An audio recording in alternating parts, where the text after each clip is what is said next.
आज की वीडियो में हम पढ़ेंगे पार्ट 20।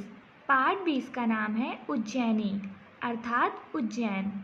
तो देखिए, जैसे कि मैं हमेशा कहती हूँ कि आप पाठ अवश्य पढ़ा कीजिए, क्योंकि अगर आप पाठ अच्छे से पढ़ लेते हैं तो आपको उस विषय के बारे में अच्छे से जानकारी हो जाती है और आगे चल के जो प्रश्न आने वाले हैं उसके उत्तर आपको पहले से ही पता होता है। अगर आप किसी वजह से उत्तर भूल भी जाते हैं तो आप स्वयं से उत्तर लिख सकते हैं, इसलिए पाठ जरूर पढ़ा करिए। आइए सीखें। इस पाठ से हमें डायरी लेखन, गद्यांश पढ़कर अर्थ ग्रहण करना, उज्जैन से संबंधित पौराणिक संदर्भों को समझना, काल परिचय, विलोम शब्द, पुनरुक्त और पर्यायवाची शब्द सीखने को मिलेगा। दिनांक 6 जून 2006। तो यह बात कब की है? 6 जून 2006 की। हमें अपने विद्यालय की ओर से आयोजित यात्रा पर जाना था। सभी ने तय किया कि इस बार उज्जैन चलेंगे। तो यहाँ पर एक विद्यार्थी यानी कि एक बच्चा अपनी डायरी में लिख रहा है कि हमें अपने विद्यालय की ओर से घूमने जाना था।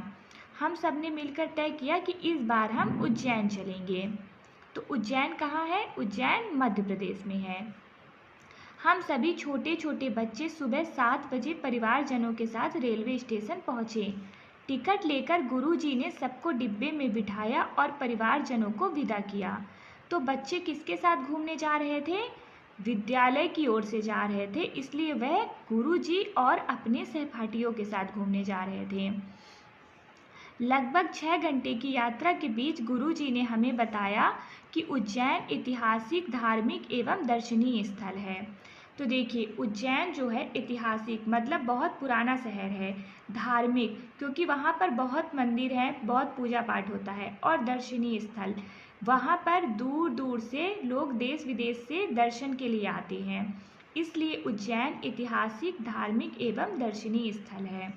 नगर का नाम महाराजा विक्रमादित्य के साथ जुड़ा है, जिनके दरबार में कालिदास जैसे नवरत्न थे। तो उज्जैन के राजा कौन थे? महाराजा विक्रमादित्य। उनके दरबार में कालिदास जैसे नवरत्न थे। लगभग 2 बजे हम उज्जैन पहुँचे और यहाँ के रेलवे स्टेशन का आकर्षक बनावट को देखकर दंग रह गए।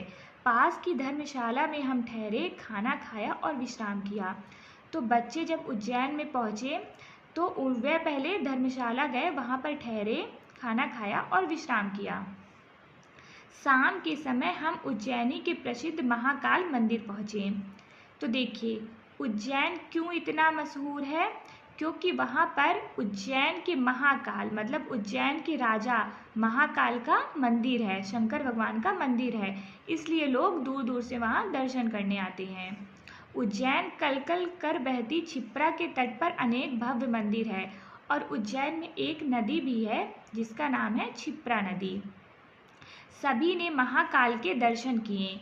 गुरुजी ने कहा इसकी गिनती भारत के प्रमुख 12 ज्योतिर्लिंगों में होती है। तो उज्जैन के जो महाकाल हैं यानी शंकर भगवान हैं, इनकी गिनती भारत के प्रमुख 12 ज्योतिर्लिंगों में होती है। पास ही हरसिद्धि देवी के दर्शनों के बाद पैदल ही छात्र चौक स्थित गोपाल मंदिर आ गए। यहाँ राधा कृष्ण और शिव की मूर्ति को भी देखा।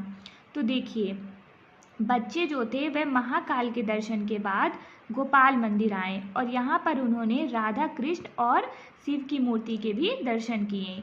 रात्रि का समय अधिक हो जाने से धर्मशाला वापस आ गए। क्योंकि रात ज़्यादा हो गई थी तो गुरुजी बच्चों को लेकर धर्मशाला आ गए। देखिए, उज्जैन शहर जो है वह एक दिन में घूमा जाने वाला शहर नहीं है, क्योंकि वहाँ पर अनेकों धार्मिक और ऐतिहासिक स्थान हैं, बहुत सारी चीज़ें वहाँ पर देखने लायक है। तो गुरुजी जो हैं वो बच्चों को लेकर धर्मशाला आ गए कि आगे के जो दर्शन है वह हम कल करेंगे। गुरुजी ने बताया कि यहाँ हर 12 वर्ष में एक बार कुंभ मेला लगता है, जिसे सिंहस्थ कहते हैं। इसमें देश विदेश से लंबी लंबी यात्रा करके श्रद्धालु सम्मिलित होते हैं। तो गुरुजी ने बच्चों को बताया कि यहाँ हर 12 वर्ष में एक बार कुंभ मेला लगता है, जिसे सिंहस्थ मेला के नाम से जाना जाता है। इस मेला का इतना मान है कि यहाँ पर देश विदेश से लोग लंबी लंबी यात्रा करके उस मेले में शामिल होने के लिए आते हैं। यह देखिए, यहाँ पर उज्जैन मंदिर का चित्र दिया हुआ है। दिनांक 7 जून 2006। तो यह रहा दूसरा दिन।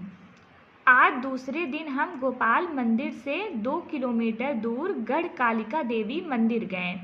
तो देखिए, आज बच्चे जो थे वह गोपाल मंदिर से 2 किलोमीटर दूर दूसरी मंदिर यानी गढ़ कालिका देवी मंदिर गए। फिर भर्तहरि गुफाएं, काल भैरव, सिद्धवट, कालिया देव महल देखते हुए संदीपनी आश्रम आ गए। वहाँ पर बताया गया कि इस आश्रम में श्री कृष्ण बलराम ने अपने मित्र सुदामा आदि के साथ शिक्षा ली थी। तो बच्चों ने उज्जैन के आसपास जितने भी धार्मिक स्थान थे वहाँ सब पे दर्शन किया और इसके बाद वे संदीपनी आश्रम गए, जहाँ पर श्री कृष्ण ने बलराम और सुदामा एवं अपने अन्य साथियों के साथ शिक्षा ली थी। और इस आश्रम को संदीपनी आश्रम कहते हैं क्योंकि श्री कृष्ण के गुरु का नाम संदीपनी था। यहाँ से हम राम लक्ष्मण मंदिर, चित्रगुप्त मंदिर होते हुए गंगा घाट वापस आ गए। फिर चिंतामन गणेश के दर्शन कर वापस आए। तो देखिए, उज्जैन के आसपास बहुत सारे धार्मिक स्थान हैं दर्शन करने के लिए, तो बच्चों ने हर जगह दर्शन किया।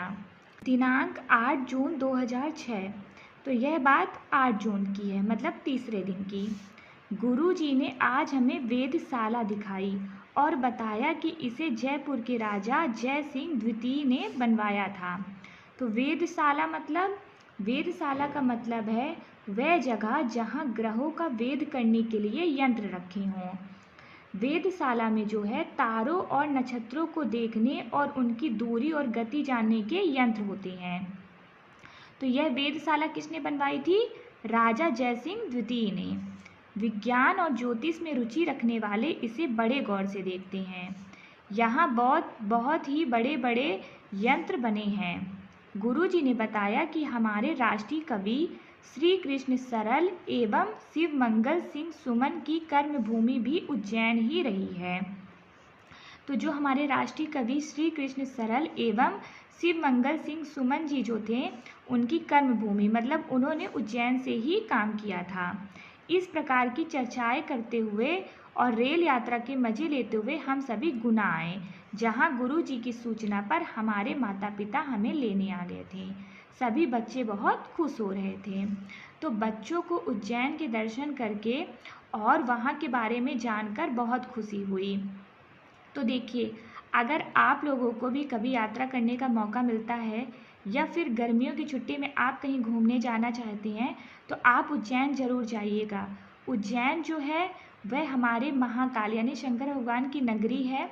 वहाँ पर आप दर्शन भी करेंगे और साथ ही हमारे पुरानी चीज़ों को, धार्मिक चीज़ों को देखकर जानकर आपको बहुत अच्छा लगेगा और वहाँ पर आपके मन को भी बहुत अच्छी शांति मिलेगी और आप भक्ति से, आध्यात्मिक से जुड़ेंगे भी। इसलिए आप एक बार ज़रूर जाइएगा। तो देखिए, यहाँ पर जो है पार्ट 20 ख़त्म होता है। अब हम अगली वीडियो में पार्ट 20 का शब्दार्थ और प्रश्नोत्तर देखेंगे।